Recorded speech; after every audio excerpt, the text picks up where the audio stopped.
আজ অজস্র প্রশ্ন রয়েছে। আমরা অনেক প্রশ্ন নিয়েই আজ সুপ্রিম কোর্টের দিকে তাকিয়েছিলাম। আমরা জানতে চেয়েছিলাম অভয়ার খুন ও ধর্ষণের প্রশ্নে সিবিআই এবং সুপ্রিম কোর্টের কি বক্তব্য, কিন্তু আমরা বুঝতে পারলাম সিবিআই এর তদন্তের গতি আসলে কতখানি স্লো। সুপ্রিম কোর্ট স্বতঃপ্রণোদিতভাবে এই নৃশংস ঘটনার দ্রুত বিচারের ভার নিজের কাঁধে তুলে নিয়েছিলেন। তারপর তারই তত্ত্বাবধানে তারিখের পর তারিখ এলো, শুনানি পিছিয়ে গেল, সময় পিছিয়ে গেল, শুনানির দৈর্ঘ্য কমে গেল। বিচারের এই দীর্ঘসূত্রিতায় আমরা হতাশ এবং ক্ষুব্ধ। সোমবার তারা তাকিয়েছিলেন সুপ্রিম কোর্টের মামলার শুনানির দিকে। তার আগে শনিবারের জিবি বৈঠকের হুঁশিয়ারি দিয়ে রেখেছিলেন রাজ্যের সমস্ত মেডিকেল কলেজ এবং হাসপাতালে পূর্ণ কর্মবিরতি করবেন তারা। অবশেষে সেই পথেই হাঁটলেন তারা।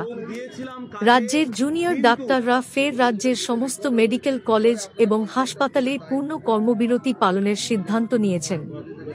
আন্দোলনকারী জুনিয়র চিকিৎসকদের তরফ থেকে মোট 10 দফা দাবি পেশ করা হয়েছে।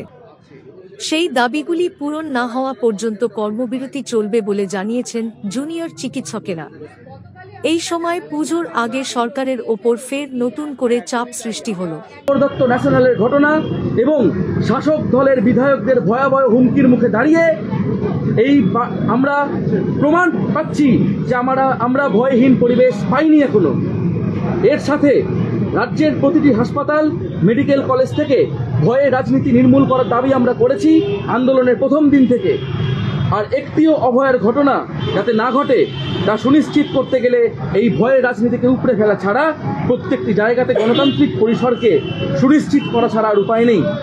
অথচ এ ব্যাপারেও রাজ্য সরকারের কোনো সদিচ্ছা আমরা দেখতে পাইনি। স্বাস্থ্যক্ষেত্রে চালু সিন্ডিকেটের মাথাদের বিরুদ্ধে কোনো এনকোয়ারি কমিটি তৈরি হয়নি। কলেজে কলেজে আরডিএ এবং স্টুডেন্টস কাউন্সিল তৈরির জন্য কোনো উদ্যোগ সরকারের পক্ষ থেকে নেওয়া হয়নি। এমত অবস্থায় বাধ্য হয়েই আমরা আজ থেকে পূর্ণ কর্মবিরতি অর্থাৎ ফুল সিজওয়ার্কে ফিরছি। সোমবার মামলার শুনানিতে প্রধান বিচারপতি স্পষ্ট জানিয়েছিলেন জুনিয়র ডাক্তারদের সমস্ত জরুরি পরিষেবার দায়িত্ব পালন করবেন। Outpatient department OPD, inpatient department IPD, এমনকি অন্যান্য প্রয়োজনীয় পরিষেবাগুলিতেও তাদের উপস্থিতি নিশ্চিত করতে হবে। My learned friend said that all doctors have joined. They have a very important request to make. My learned friend said that all doctors have joined. They have joined, but only they are performing emergency work. Oh, just a minute, below this is a false statement. It's a false statement, and right. admitted it in their affidavit. Below the Indira Jaising, yes, senior counsel appearing on behalf of the resident doctors, has made a solemn statement that pursuant to the hearing which took place in court on the last occasion, all doctors have rejoined their duties. below the word, the expression that I've used. Responding to the statement of Mr. Rakesh Dwivedi, They are not doing IPD and OPD. One second. That learned senior counsel appearing on behalf of the state of West Bengal, that the doctors are not performing IPD the and IPD and OPD duties, Ms. Jaising assures the court that the doctors are performing all duties without exception. Including all essentials and emergency services, that may be recorded. All duties. No, not because there's a dispute over the expression. The essential services are being performed. You are not performing only essential services, right? You are performing all duties, we take it from you. And they've admitted it in their own affidavit. You are performing all No, duties. they have said not IPD, OPD. Look, this is part of the threat culture. I'm not accusing, but I'm only This praying is with not folded hands to accusation of the doctors. doctors, not. So therefore, we have recorded your statement It's that a you are puja. performing all duties. So now abide by the statement. These And- duties are second- performed by the senior doctors. Now, Milord, one, Manoj, they've admitted it in the affidavit that the junior doctors have rejoined. So No. where is the Where is this? Please show us the They patient have. para number. you know it, to your knowledge they have rejoined, to your knowledge. Senior doctors. Please show us. Words kindly be seen, Manoj. What we have said.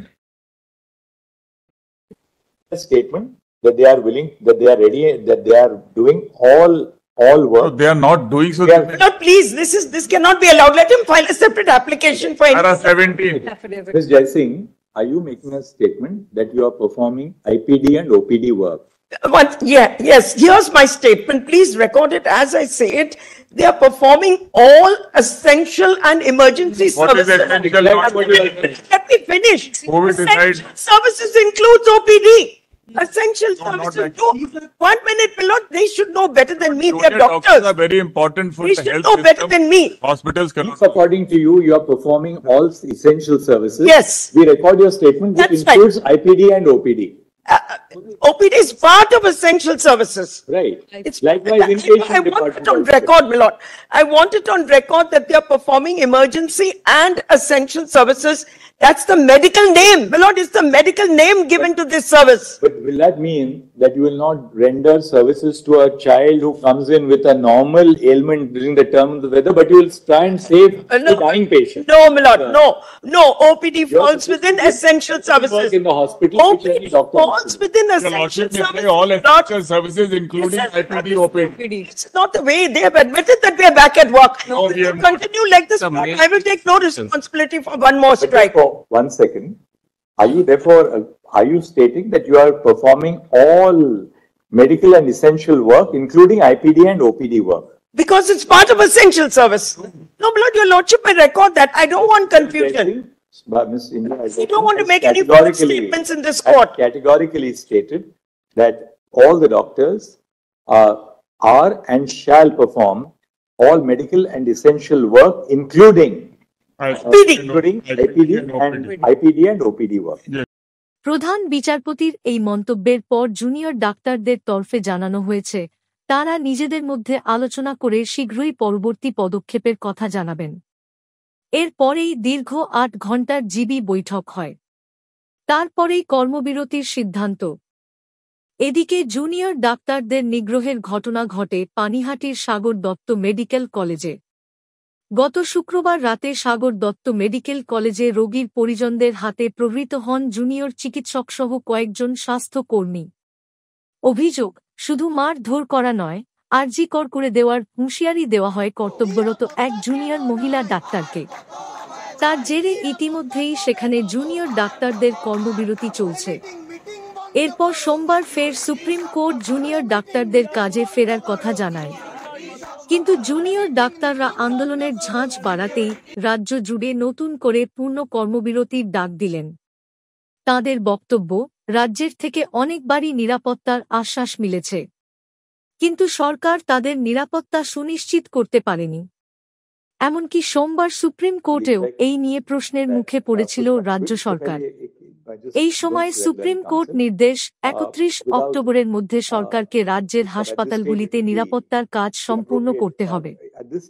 Junior ডাক্তারদের তরফ থেকে যে ১০ দফা দাবি পেশ করা হয়েছে সেগুলি হল নির্যাতিতার দ্রুত ন্যায়বিচার, স্বাস্থ্য সচিবের অপসারণ, হাসপাতালগুলিতে পুলিশি নিরাপত্তা বৃদ্ধি করা, সমস্ত সরকারি হাসপাতালে কেন্দ্রীয় রেফারেল ব্যবস্থা চালু করা, হাসপাতালের খালি বেডের মনিটরিং ব্যবস্থা চালু করা, ছাত্র সংসদ নির্বাচন, হাসপাতালগুলিতে শূন্যপদ পূরণ করা, হুমকি সংস্কৃতির সঙ্গে জড়িতের বিরুদ্ধে পদক্ষেপ করা, দ্রুত সমস্ত হাসপাতাল এবং মেডিকেল কলেজে টাস্ক ফোর্স গঠন করে সিসিটিভি, প্যানিক বোতামের ব্যবস্থা করা।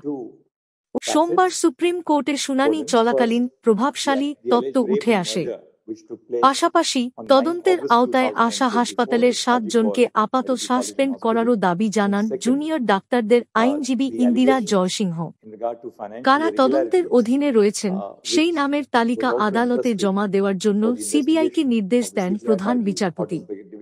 তখন রাজ্যের আইনজীবী জানান ৫ জনকে ইতিমধ্যে সাসপেন্ড করা হয়েছে। কোন ৫ জনকে সাসপেন্ড করা হয়েছে সেই নামের তালিকাও জানতে চান প্রধান বিচারপতি। রাজ্যের থেকেও আদালতে আশ্বস্ত করা হয় তদন্তকারী সংস্থা নামের তালিকা দিলে পদক্ষেপ করা হবে। রাজ্যের আইনজীবী জানান কেউ যত প্রভাবশালী হন, সিবিআই তাদের নামের তালিকা দিলে পদক্ষেপ করা হবে। প্রধান বিচারপতি রাজ্যের সরকারি হাসপাতালগুলিতে সিসি ক্যামেরা বসানোর কাজ কত দূর এগোল সেই প্রশ্ন করেছেন। এ নিয়ে রাজ্যের জবাব পাওয়ার পরে সরকারি হাসপাতালগুলিতে নিরাপত্তা এবং পরিকাঠামো সংক্রান্ত কাজ শেষ করার সময়সীমাও বেঁধে দেয় সুপ্রিম কোর্ট। আদালত জানিয়ে দেয় আগামী ৩১ অক্টোবরের মধ্যে হাসপাতালগুলিতে সিসি ক্যামেরা বসানো সহ সমস্ত কাজ শেষ করতে হবে। অন্যদিকে আরজি কর হাসপাতালে ধর্ষণ এবং খুনের ঘটনায় অভিযুক্ত সিভিক ভলান্টিয়ার ছাড়াও আর কি কেউ জড়িত? জড়িত থাকলে কবে গ্রেপ্তার করা হবে? কেন খুন করা হয়েছিল ওই চিকিৎসককে? সিবিআই এর থেকে এখন এই প্রশ্নেরই উত্তর পেতে চাইছেন জুনিয়র ডাক্তারেরা। আর সেই প্রত্যাশা নিয়েই তারা তাকিয়েছিলেন সুপ্রিম কোর্টে মামলার শুনানির দিকে। অপেক্ষায় ছিলেন শুনানিতে সিবিআই কি জবাব দেয় তা জানার জন্য। একইভাবে রাজ্যের বক্তব্য শুনতেও মুখিয়ে ছিলেন আন্দোলনকারীরা। মোট কথা, সরকারি হাসপাতালে নিরাপত্তা, ভয়শূন্য পরিবেশ, নিরাপত্তা নিয়ে রাজ্য কি পদক্ষেপ করেছে তার সুনির্দিষ্ট উত্তর জানতে চাইছেন জুনিয়র ডাক্তারেরা। এর মধ্যে কিছু প্রশ্নের উত্তর মিললেও বেশিরভাগ প্রশ্নের উত্তরই মেলেনি সোমবারের শুনানিতে।